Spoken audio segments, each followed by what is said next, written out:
सास बहू की कहानी। विमला जी के घुटनों में तकलीफ रहती थी, जिसके कारण वह चल फिर नहीं पाती थी। घर में उनके अलावा उनका बेटा सतीश, बहू रूपा और एक पोती आयशा थी। सतीश की शादी को 6 साल हो चुके थे। पिछले 5 साल तक विमला जी पूरा घर संभालती थी। घर का एक एक सामान वो खुद मंगाती थी। बहू बेटे भी कभी उसके काम में दखल नहीं देते थे। विमला जी पूरे रूप के साथ घर में रहती थी। सतीश और रूपा पर पूरा कंट्रोल रखती थी। कहाँ जाना है, आज घर में क्या बनेगा, घर में कितना राशन आएगा। साथ ही सतीश की सारी सैलरी का हिसाब भी वे अपने पास ही रखती थी। शुरू में रूपा को इससे बड़ी तकलीफ होती थी, लेकिन जब सतीश ने समझाया, माँ की बात का बुरा ना माना करो, पापा के टाइम से सारा घर वो ही संभालती आ रही है। अब वो अपना वर्चस्व खोना नहीं चाहती, तो हम ऐसे ही चलने देते हैं। धीरे धीरे रूपा भी इसी रंग में गई।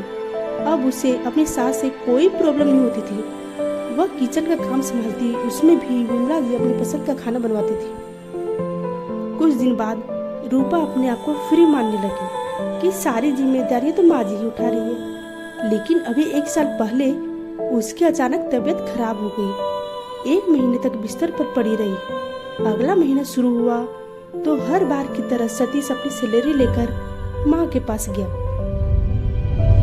विमला जी ने बहू को बुलाकर कहा, अब यह तुम ही रखो, मुझमें कुछ नहीं हो पाएगा। इस घर की बागडोर तुम ही संभालो। यह सुनकर रूपा बोली, नहीं माँ जी, सब कुछ आप ही संभालेंगे। अब घर बैठे बैठे बस काम बताते जाइए, हम करते जाएंगे, जैसे पहले किया करते थे। यह सुनकर सतीश को आश्चर्य हुआ कि कुछ साल पहले तो यह घर की बागडोर संभालने के लिए उसे झगड़ रही थी। अचानक इसे क्या हो गया? विमला जी बोली, लेकिन बहू, कल मुझे कुछ हो गया तब तो तुम ही संभालोगी। रूपा ने जवाब दिया, नहीं माँ जी, आपको कुछ नहीं होगा, आप ही संभाल रही है, आप ही संभालेगी। उस दिन से विमला जी का स्वभाव बदल गया। उन्हें बहू के रूप में बेटी नजर आने लगी।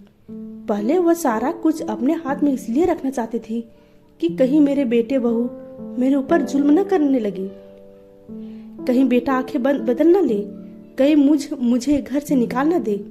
रूपा पहले की तरह ही माँ जी की पसंद की सब्जी बनाती थी। घर का सामान वो खुद लेने जाती थी, लेकिन आकर एक एक पैसे का हिसाब अपनी सास को देती थी और बाकी बचे पैसे भी उन्हें दे देती थी। एक दिन रूपा अपने पीहर गई थी। सतीश अपने ऑफिस जा चुका था। शाम को दोनों वापस आ गए। तब विमला जी ने दोनों को कमरे में बुलाया, बेटा, मैंने आज वकील को बुलाकर अपनी वसीयत कर दी है। यह घर तेरे नाम कर दिया और ये तिजोरी की चाबी, जेवर, रुपए, पैसे सब कुछ मैं बहू को देना चाहती हूँ। तभी रूपा बोली, माँ जी, इसकी क्या जरूरत है, आप ही संभालिए ये सब। विमला जी बोली, बेटा, मुझे तुम दोनों पर भरोसा नहीं था, जैसे ही आजकल हो रहा है। बुजुर्गों के साथ बुरा सलूक किया जा रहा है। मैं उसे डर गई थी, लेकिन अब तुम दोनों पर विश्वास है, इसलिए मैं ये सब तुम्हें सौंप देना चाहती हूँ। अगले दिन से रूपा सब कुछ संभालने लगी। विमला जी निश्चित होकर अपने कमरे में बैठी रहती, लेकिन उन्हें यह देखकर भी और भी आश्चर्य हुआ कि उसकी बहू आज भी उसकी पसंद का खाना उससे पूछ के बनाती है। अगर दोनों कपड़े खरीदने जाते हैं तो पहले साड़ी अपनी सास के लिए लेती थी। रूपा को अब तक आदत पड़ चुकी थी कि वह सारा काम माँ जी से पूछ कर करे। 2 महीने बाद विमला जी का देहांत हो गया। घर में रौनक कितना मचा था। 13वें दिन तक मेहमानों का तांता लगा रहा। 13वें के बाद सभी धीरे धीरे विदा हो गए। सतीश अपने ऑफिस चले जाते। रूपा और उसकी दोनों घर में अकेली रह जाती, लेकिन रूपा को कुछ भी ध्यान नहीं रहता। वह कुछ भी काम करने से पहले, यहाँ तक कि खाना बनाने से पहले, वो माँ जी के कमरे पहुँच जाती, उनसे पूछने। खाली पलंग को देखकर उसकी आंखों में आंसू आने लगते।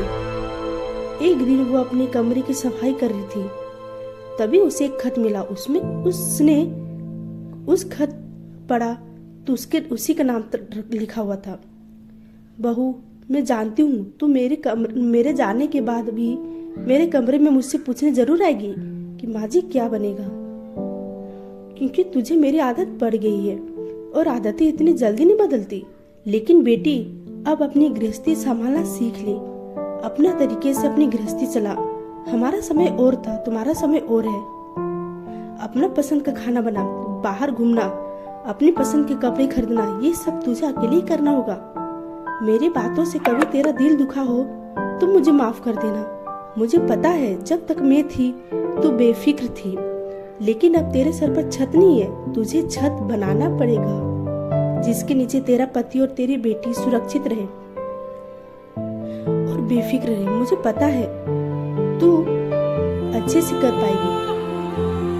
नहीं माँ जी, खत पढ़कर रूपा बहुत देर तक रोई। नहीं माँ जी, मुझसे यह सब नहीं होगा। मुझे वाकई ऐसा लग रहा है जैसे मेरे सिर पर छत नहीं है और मैं खुले आसमान के नीचे हूँ, जहाँ बारिश, आंधी, तूफान सब आएगा। खत को कई बार पढ़ने के बाद रूपा ने उसे सज कर रख लिया। कुछ दिनों में वह एक माँ की तरह पूरा घर संभालने लगी। जब उसे कोई परेशानी होती वह उस खत को निकाल कर पढ़ती और दृढ़ता से डट कर यह मुश्किलों का सामना करती। रूपा को हर समय लगता कि विमला जी अब भी उसके साथ खड़ी है।